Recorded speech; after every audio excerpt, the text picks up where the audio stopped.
Now children, in this video, again we will see something more about entropy.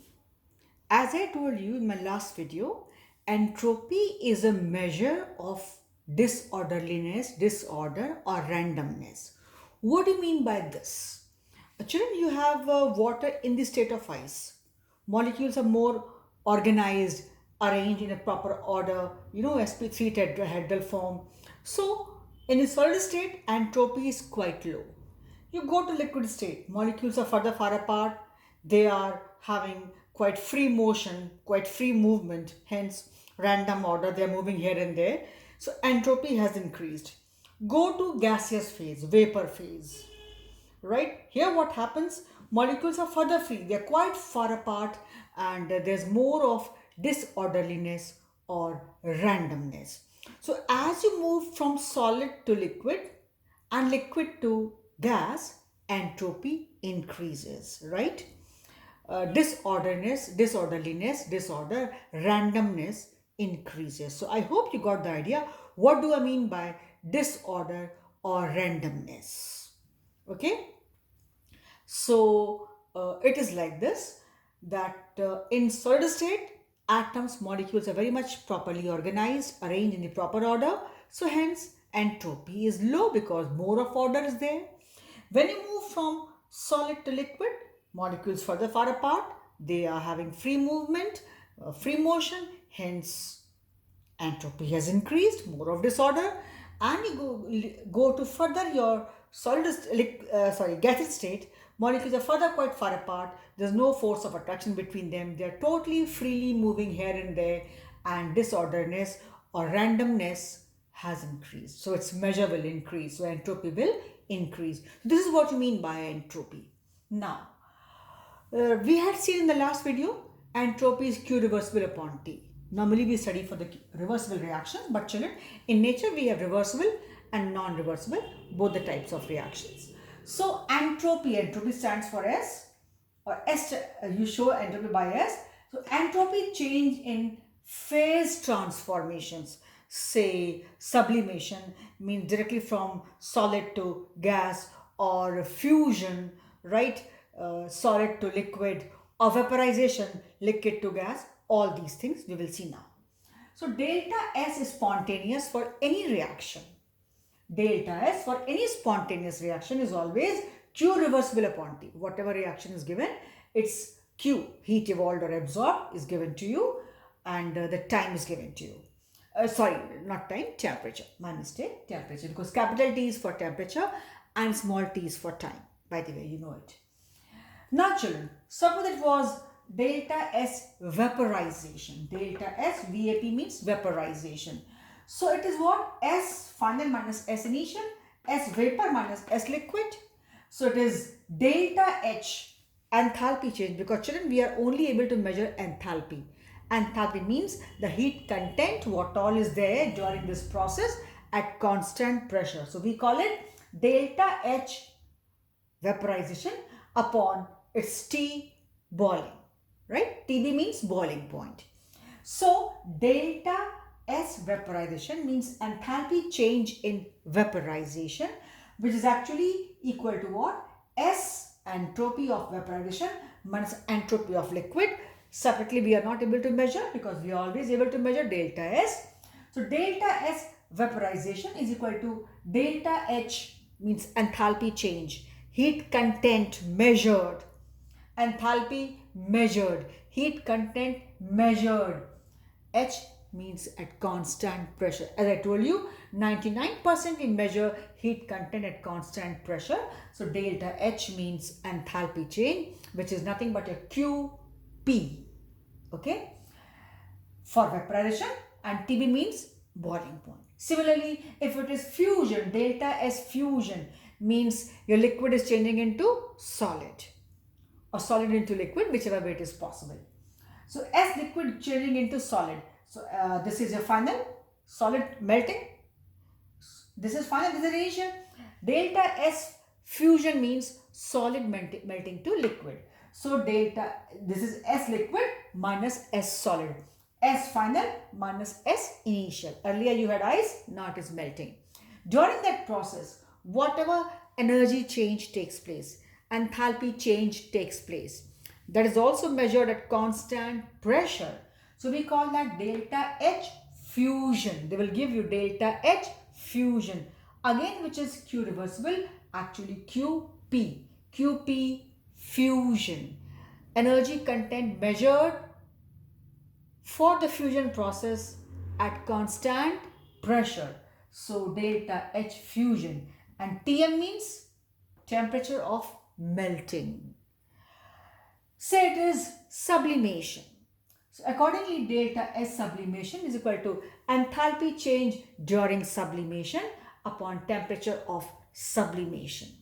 They'll give you. But remember, in all these cases, T is in Kelvin. I told you in the entire chemistry and physics. Talk of chemistry only right now. Everywhere, temperature, capital T, is in Kelvin. Now, next point. S universe, what is this? Entropy change of universe is equal to delta S system plus delta S surrounding. Fine. System, what all you are studying is under observation and rest is all surrounding. So delta S universe is equal to delta S system plus delta S surrounding. A general statement, not worth asking. Then delta S universe is 0 for a reversible process. In the nature, if a reaction is taking place in the forward direction and in the backward direction, on its own, it means in a way it is not taking place at all. So delta S is 0, entropy change is 0 for a reversible process. In universe where the reactions take place automatically on their own, where we are not going to perform them. So delta S universe is 0 for a reversible process. In universe on its own, reversible processes do not take place like this. For them, delta S is 0. Then this is just one form of telling statements. Normally these are not that important. Then delta S universe is greater than 0. If it is greater than 0 means positive. Then this is for an irreversible process. Means it is in a way nothing but, you see, I am reading it again. Delta S universe is greater than 0 for an irreversible process. Irreversible process means which is taking place in one direction, which is taking place on its own, which is spontaneous. You did not go, I did not go, it took place. If it took place, delta S is positive. And if it has taken place, means it is completed, so ultimately it is an irreversible reaction. So delta S universe does not mean that it is there. Here universe means system plus surrounding, your system and its surrounding. So for any reaction, universe does not mean your planets and star and all. Just here universe means system plus surrounding. Delta S is greater than 0 means positive. Then it is for a irreversible process and that process has to take place. If delta S is more than 0 means something, the value is in positive, then this has to be an irreversible and of course an spontaneous process. Because in nature, irreversible processes which are spontaneous and the spontaneous processes in nature are irreversible. So delta S, if it is greater than 0 means it is positive, then the process will be spontaneous and irreversible. So delta S is greater than 0 means positive. This is for an irreversible process. Or in nature, in universe, if a reaction has a value of delta as positive, it will be an irreversible spontaneous process. So in this video, children, points are very simple. I should say rather the points to be noted mainly are this: delta is spontaneous, vaporization, fusion, and this. These points are secondary points. I mean, just have an idea. Just what all I have been telling you, it is the same thing. It is just same thing being told in a different way, that if delta S is positive, the reaction will be spontaneous and irreversible. Irreversible means it has taken place already. A reaction which is irreversible means has taken place. So delta S is greater than for an irreversible process. And in nature, if a process is irreversible, It is spontaneous and it takes place. Actually, to be very honest, children, these points are not very important, but sometimes they may ask you in the form of fill in the blanks and all. So you should know delta S universe is greater than 0 for an dash process, irreversible process. Delta S universe is 0 for a reversible process. So accordingly, you see, you can feed in your words, fill in the blank, and you can do it. And delta S universe is equal to what?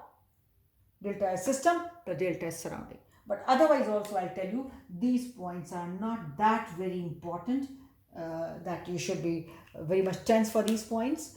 Although they sound little, the terms are not very much in use for us. They are little new terms like system, universe, surrounding. You'll say, yes, we know. But in chemistry, they are sounding little strange for us, because they're not that commonly used in chemistry. But then fine, it is there. So delta S universe, system plus surrounding, universe, delta S is 0. It is only for irreversible process. And by the way, if the process is reversible and it is 0, means it will be at equilibrium, as I told you in the previous video. So children, this is just being said the same thing what was in the previous video, but in the different manner. I said delta S, if it is 0, the reaction will be at equilibrium. A reaction which is at equilibrium has got to be a reversible process. In nature, actually, processes are generally not reversible on its own. That ammonia NH4Cl formed and NH4Cl breaks up to give you NH3 NHCl. It does not happen on its own in nature. So that's why they are saying just reversible. They are not further adding the word reversible and at equilibrium. Here they are saying if it is above 0, means positive. I said the reaction will be spontaneous, means will take place in this direction. And then in one point I told you the reactions which are spontaneous, natural, spontaneous, they are irreversible. So it is one and same thing being said in various ways. So here, as I told you, 1, 2 and 3, these 3 formulas are mainly important. Rest you have an idea. So frankly speaking, this video was just to give you an idea, but except these 3 points, rest points are not that very important, but have them, just see them and study them if they at all are asked as fill the blank or true false kinds. Okay, so for this video we stop here.